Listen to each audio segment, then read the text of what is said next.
자, 고전시가 제망매가 해설해 드리겠습니다. 자, 우선 여러분 오른쪽에 있는 좌표를 좀 봐주세요. 이거는 이제 선생님이 예전에 그 노량진에서 단과학원 거기서 수업을 할 때부터 선생님이 이제 고안을 해서 여러분들이 이해하기 쉽도록 알기 쉽게 필기용으로 정리를 한 일명 그 좌표형 분석법입니다. X축을 보게 되면 여기 상황축이라고 되어 있죠, 여러분. 그 다음에 Y축을 보게 되면은 정서, 태도라고 되어 있는데, 이게 여러분 그 시적 화자의 상황과 정서와 태도라고 하는 것은 시 분석에 있어서 하나의 분석 틀이죠.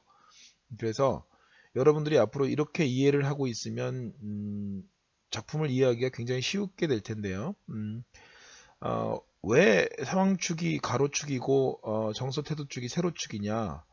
상황에 따라서 정서 태도가 달라지기 때문에 수학에서도 마찬가지로 X와 Y가 함수관계에 있듯이 여기서도 상황과 정서 태도가 함수관계에 있기 때문에 이렇게 이제 선생님이 고안을 해봤습니다. 그래서 여러분들이 이제 이 표는 하나의 약속이기 때문에 이걸 보실 줄 알아야 되는데 시적 화자가 여기 존재를 하죠. 그 다음에 시적 대상이 이제 존재를 하고 그 다음에 화자의 상황을 갖다가 이제 필기를 하는 겁니다. 그렇죠? 네, 그래서 여기 지금 이별이라고 됐고 그 다음에 여기가 정서 태도다 이렇게 보면 되겠는데 이렇게 정리를 하게 되면 여러분 시험에 있어서 굉장히 중요한 포인트들이 정리가 한 번에 다 돼요. 그래서 여러분들이 나중에도 이렇게 어떤 작품을 기억할 때 이 좌표 형태로 기억을 하면 아주 그죠? 네, 쉽게 기억을 할 수가 있다 이렇게 볼 수 있습니다. 자, 그래서 이 제망매가라는 작품을 가만히 보면 제망매가는 여러분 여기 밑에 표현상 특징이 있죠? 네, 19체 향가입니다. 향가는 신라의 노래죠. 네. 고려 전에 그 신라의 노래입니다. 그래서 19체라고 하는 것은 10줄로 이루어져 있다 이런 얘기죠. 그 다음에 이것이 이제 3단 구성으로 되어 있는데 이것은 4줄, 4줄, 2줄 이렇게 되어 있기 때문에 그래서 3단 구성이고 우리나라 또 문학 장르 중에서 시조가 3단 구성이죠. 초장, 중장, 종장 이렇게 있는데 그래서 이것이 시조에 영향을 줬다 이렇게 볼 수가 있습니다. 그리고 특히나 여기 보면은 아라고 있는데 여기 이제 종장 낳고 첫머리에 감탄사가 있어요. 그래서 이것이 또 시조하고의 공통점입니다. 이따 한번 더 보시게 될 거고요. 그 다음에 내용적으로 보게 되면은 여기가 현재에 대한 얘기죠. 그 다음에 이 두 번째가 과거에 대한 얘기고 그 다음에 세 번째가 미래에 대한 이런 식으로 시상이 전개가 됩니다. 그 다음에 여기 전체적으로 누이 동생의 죽음에 대해서 안타까워하기 때문에 영탄적 어조가 들어갔는데 물론 여기 감탄사가 있기 때문에 영탄적 어조다 그럴 수도 있고 감탄사가 없다고 하더라도 굉장히 절절한 마음을 토로하고 있으니까 영탄적 어조다 이렇게 볼 수 있습니다. 그렇죠? 네, 그 다음에 비유법은 여러분 여기다 정리를 해놨는데 여러분 사실 비유는 6가지가 있거든요. 총. 그래서 직유, 은유, 그 다음에 의인, 그 다음에 화류, 대유, 풍유 이렇게 6가지가 있는데 비유법이 하나도 적용되지 않은 비유가 하나도 들어가지 않은 시는 없습니다. 그렇게 말할 정도니까 여러분들이 어떤 시에 대해서 비유가 사용됐다 그랬을 때 여러분들이 그냥 그거는 참이라고 그죠? 네, 그렇게 판단하셔도 틀리지 않습니다. 자, 다시 도표에 대해서 설명을 드리면 화자는 지금 누이 동생에 대한 이야기를 하고 있어요. 근데 화자가 처한 상황이 뭐냐면 이별입니다. 근데 사별이에요. 누이 동생이 죽었다는 얘기입니다. 그렇죠? 네. 그래서 굉장히 여러분 이 상황만 봐도 벌써 화자의 정서를 알 수가 있잖아. 얼마나 많이 그죠? 네, 슬프겠습니까? 그런데 그 슬픔을 어떻게 하느냐? 그냥 슬퍼하고 마느냐? 아니면은 뭐 극복하느냐? 이제 이런 문제가 따르죠. 그런데 이 시를 지은 분이 월명사라는 분입니다. 그러니까 스님이에요. 그러니까 스님들이 여러분 예전에는 다 귀족들이었잖아. 그죠? 네, 승려 계급들은 귀족들이기 때문에 문자를 활용할 줄 안단 말이죠. 문자를 쓸 줄 알아요. 그죠? 네. 물론 뭐 한문도 있고 그랬겠지만 그래서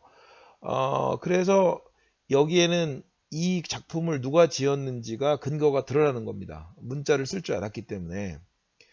자, 그런데 다시 보면 이 월명사라는 분이 그러면 스님이니까 당연히 불교의 그죠? 네, 불교의 스님 아니겠어요? 그러니까 이 시에는 뭔가 불교적 바탕이 깔려 있다 이렇게 볼 수가 있죠. 그럼 불교는 여러분 죽음에 대해서 어떻게 느끼고 있습니까? 죽음을 끝이라고 생각하나요? 그렇지가 않잖아요, 그죠? 네, 죽음은 또 사후세계가 있는 겁니다. 그래서 사후세계로 들어가는 건데, 우리가 기독교에서 뭐 천당과 지옥이 있듯이, 불교에서도 보면 그 천당과 같은 곳이 있잖아요. 그게 바로 뭐냐면은 그 극락정토라고 하는데, 보통 방향은 서쪽입니다. 그래서 우리 시에 보면 뭐 서정주의 귀족도도 그렇고 보면 서쪽으로 간다는 얘기가 많이 나오는데, 바로 그것이 이제 극락정토로 간다, 이제 그런 뜻이거든요. 그러면 이 여기서 이제 미타찰이라는 시어가 나와 있습니다. 그래서 미타찰이 바로 극락정토에 해당이 되고, 화자는 누이 동생이 사별했잖아요. 그래서 누이 동생이 당연히 미타찰로 갔을 거라고 생각을 하고, 자기도 돌을 닦으면서 기다리고 있다가 그 다음에 미타찰에서, 즉 사후세계에서 누이를 만나겠다라고 지금 하고 있는 겁니다. 그래서 이것이 이제 재회를 소망한다, 이렇게 볼 수가 있는 거죠. 그래서 요 재회를 소망한다는 거는 이제 시적화자의 태도입니다. 정서는 여러분 뭐 슬프고 안타까움 이런 건데, 재회는 아무나 뭐 이게 저절로 느끼는 게 아니기 때문에 다시 누이 동생을 만날 거다, 지금 이렇게 말하고 있는 시다, 이렇게 틀을 잡으시면 되겠습니다. 그래서 이 좌표는요, 선생님이 이제 이렇게 한행 이렇게 설명을 하면, 그 설명을 또 여러분들이 들은 다음에 그 다음에 다시 한번 마지막으로 좌표로 정리하고 이제 이런 식으로 가면 좋을 것 같습니다. 자, 조금 더 이제 그럼 구체적으로 한번 살펴보죠. 자, 여기 보겠습니다. 자, 오른쪽에 있는 건 여러분 시험 포인트니까 이 시험 포인트 6가지만 여러분 외우셔도 굉장히 시험 볼 때 도움을 많이 받을 거예요. 제명매가는 지금 특히나 고2 내신에서 안 들어가는 학교가 뭐 거의 없을 정도로 많이 내는 그런 작품인데, 여러분들이 이 제명매가는 꼭 수능을 위해서도 알아야 되고 내신을 위해서도 알아야 되니까 여러분들 그죠? 네, 반복 학습을 해주시면 참 좋을 것 같습니다. 자, 이제 본문 한번 볼게요. 누이 동생이 지금 죽은 상황입니다. 그래서 자, 생사길은 여기 있음에 머뭇거린다 그랬습니다. 여기서 얘가 뭐냐면은 이승이에요.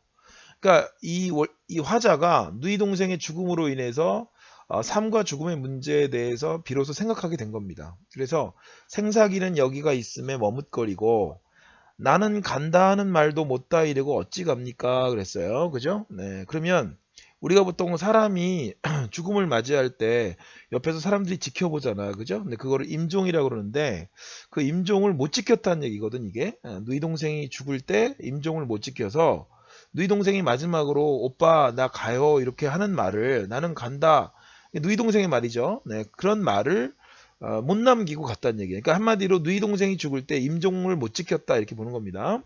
그래서 나는 간다는 말도 못다 이러고 어찌 갑니까? 굉장히 애통한 거죠. 자, 두 번째 행에 있는 여기서 머뭇거린다는 거는 죽음에 대한 두려움을 느낀다는 얘기예요. 누이 동생의 죽음으로 인해서 이승에는 삶과 죽음이 갈래가 있다. 그래서 그거에 대해서 두려움을 느낀다, 그런 뜻입니다. 자, 그래서 이것이 아까 표현상 특징에서도 봤지만은 여러분 현재에 대한 얘기죠. 지금 현재 화자의 지금 현재에 대한 얘기인데, 죽은 누이에 대한 안타까움과 그리움을 말하고 있는 부분이다, 이렇게 볼 수가 있습니다. 그 다음에 어느 가을 이른 바람에 그랬는데, 이른 바람이 여러분 뭡니까? 이른 바람은 일찍 그야말로 부는 바람인데, 여기저기 떨어지는 잎처럼 이렇게 돼 있어요. 그 잎이 바로 뭡니까? 이게 바로 누이 동생을 얘기하는 겁니다. 그러면 여기서 이른 바람은 누이 동생이 일찍 바람에 떨어졌으니까 일찍 죽었다는 얘기야. 그래서 그 일찍 죽은 게 뭡니까? 일찍 죽은 게 바로 요절이에요, 요절. 알겠습니까? 네, 이게 요절인데, 이게 일찍 죽은 걸 요절이라고 그러죠? 그 다음에 떨어지는 잎은 누이 동생이고, 그리고 또 나도 될 수도 있죠. 나도 나중에 죽을 거니까. 그렇죠? 죽을 맞이할 거니까. 그런데 잎처럼 뭐 여기 비유법 당연히 들어갔죠, 그죠? 네, 직유법 들어갔고, 한 가지에 나고 이렇게 돼 있는데 같은 가지에서 났다는 거예요. 잎은 여러분 같은 가지에서 났다. 즉 우리는 어디로부터 왔는지는 알아, 그죠? 네, 근데 그러면 한 가지는 뭘 의미해야 돼요? 네, 같은 부모, 같은 가지니까 같은 부모를 의미해요. 그러니까 내가 누이 동생하고 한 부모에서 태어났잖아. 그래서 우리가 어디서부터 온지는 알아요. 근데 어디로 가는지는 잘 모르는 거지. 뭐 그런 얘기입니다. 그래서 한 가지에 나고도 한 가지에 났는데, 같은 부모에게서 났는데 가는 곳을 모르겠구나. 그래서 여기서 이제 그 인간 운명에 대한 허무라든가 무상감을 느끼게 돼요. 우리는 유한한 존재고 언젠가는 죽음을 맞이할 수밖에 없다는 그런 이제 인식이 담겨 있는 부분입니다. 그래서 마지막으로 가면 참 여기까지는 뭡니까? 그러면 과거에 대한 언급이죠. 그렇죠? 네, 과거에 대한 언급이고요. 그 다음에 미타찰에서 만날라 그랬어요. 이게 이제 감탄사인데 3단 구성이라고 그랬죠 아까. 그래서 여기를 마지막 부분을 종장이라고 그러고, 종장에서 이 앞부분을 갖다가 낙구라고 그래요. 떨어질 낙자 써가지고. 네, 그래서 여기 낙구에 첫머리에 감탄사가 오게 돼 있는데, 이게 19체 향가의 특징입니다. 그래서 19체 향가는요, 제일 중요한 작품이 제망매가, 그 다음에 찬기파랑가, 그 다음에 안민가죠. 그 다음에 이제 요걸 제외하고 16작품이 더 있어가지고 19작품인데, 모든 작품을 다 여러분들이 공부하실 필요는 없고요.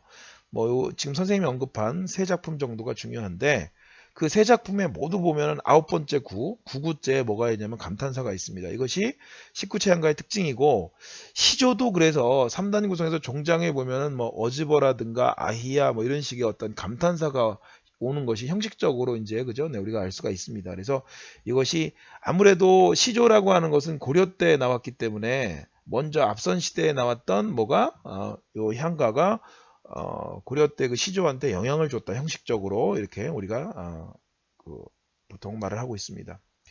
그래서 여기 보면 미타찰에서 만날라 도를 닦아 기다리겠다 그랬는데, 우리가 여러분 스님들이 이렇게 목탁을 두드리시면서 이렇게 뭐라고 그럽니까? 나무 아미타불 이렇게 되죠, 그죠? 나미 아무타불 관세음보살 그랬는데, 그것이 이제 여러분 불교의 아미타 사상이에요. 그래서 이것이 뭐냐면은 이상향, 그러니까 한마디로 극락정토를 얘기하는 건데, 누이 동생은, 내 착하고 예쁜 누이 동생은 안타깝게 일찍 죽었지만 어디 갔을까? 네, 극락정토에 갔다고 생각하겠죠. 그래서 미타찰에서 만날 날을 나는 뭐 하면서 도를 닦으면서 기다리겠다, 이렇게 말을 하고 있습니다. 그러니까 이것은 다시 재회를 하겠다는 얘기인데, 그렇다면 여기서 우리가 이 화자가 누이 동생의 죽음으로 인한 이 슬픔을 극복했느냐라고 봐야 되는데, 종교적으로 극복했다고 보죠. 여기서 중요한 건 여러분 종교적이라는 겁니다. 종교적. 그죠? 네, 종교적이라는 건데, 그냥은 극복할 수 없었어요. 종교가 있었기 때문에 가능했다는 겁니다. 그래서 인간적 고뇌의 종교적 승화, 이 부분이 굉장히 중요하다. 알겠습니까? 이 승화라는 말을 다른 말로 하게 되면 이제 이것이 극복이다, 이렇게 볼 수가 있는 겁니다. 우리가 그렇죠? 극복이라고 하는 것은 시에서 보면, 아이고 잘 안 써지네. 시에서 보면 어떤 상황을 바꾼다거나 그런 게 아니고요. 시에서의 극복이라는 거 하는 거는 보통 뭐냐면 생각을 바꾼다는 그런 뜻입니다. 그래서 여기서 이 제망매가에서 월명사는 누이 동생의 죽음으로 인한 슬픔을 종교적으로 극복했다, 이렇게 여러분 기억을 하셔야 됩니다. 됐죠? 네. 자, 그러면 다시 한번 정리를 좀 해보겠습니다. 자, 여기 좌표를 보실까요? 네, 화자가 누이 동생이 시적 대상인데, 사별한 상황에서, 넓게 얘기하면 이별한 상황이죠. 그 상황에서 미타찰에 갔을 누이 동생을 도를 닦으며 기다리면서 재회를 소망하는 그런 작품이다, 이렇게 정리하시면 되고요. 표현상 특징은 다시 한번 얘기하면 19체 향가, 3단 구성, 시조에 영향을 줬다. 그 다음에 종장낙구 첫머리에는 감탄사가 있고요. 그 다음에 현재, 그죠? 네, 첫 부분, 가운데 부분은 과거, 그 다음에 마지막 부분 미래로 시상을 전개했다. 그 다음에 영탄적 어조, 비유법, 이렇게 시험의 포인트를 정리할 수가 있습니다.